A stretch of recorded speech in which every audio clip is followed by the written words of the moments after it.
پیارے آقا علیہ السلام سے سوال پوچھا گیا کہ قیامت کب آئے گی؟ قرآن کریم میں یہی ہے، یہ کوسچن بھی ہے۔ قرآن میں فرمایا آپ سے قیامت کے متعلق سوال کرتے ہیں کہ اس کے قائم ہونے کا وقت کب ہے۔ سبحان اللہ، اس سوال کا جواب رب کریم نے قرآن میں کیا ارشاد فرمایا؟ آسان ترجمہ قرآن کنز العرفان، تم پر وہ اچانک ہی آ جائے گی، یعنی قیامت سے پہلے کوئی اناؤنسمنٹ نہیں ہوگا، کوئی پریڈکشن نہیں ہوگی، کچھ بھی نہیں ہوگا، مگر ایک چیز پتا چل رہی ہے کہ قیامت جب آئے گی تو لوگ غفلت میں ہوں گے۔ ابھی آپ نے سنا نا کہ کوئی کھانا کھا رہا ہوگا، کوئی کپڑا لے رہا ہوگا، پتہ بھی نہیں ہوگا، ایوری بڈی وہ اپنی چیزوں میں مشغول ہوں گے، غفلت میں ہوں گے۔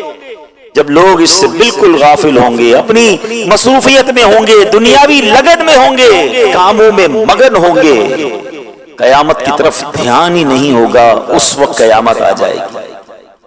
غور کریں، کیا آج ایسا وقت نہیں ہے؟ کس کو فکر ہے قیامت کی؟ کون تیاری میں لگا ہے قیامت کی؟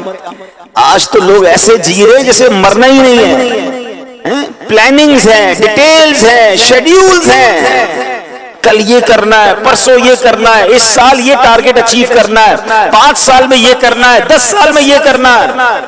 ان سے پوچھو سب کچھ کرنا ہے، مرنا بھی ہے کہ نہیں؟ سب کچھ تیاریاں ہیں کہ اتنا کمانا ہے، یہ چیزیں حاصل کرنی ہے، دنیا کے یہ ملک دیکھنے ہیں، فلاں فلاں کام کرنا ہے۔ اگر اس پوری پلاننگ میں موت کہاں ہے؟ اگر بیچ میں سے مجھے اٹھا لیا گیا، میں دنیا سے چلا گیا، تو پھر کیا ہوگا؟ کیا اس کی تیاری ہے؟ قبر کی تیاری ہے، آخرت کی تیاری ہے، قیامت کی تیاری ہے؟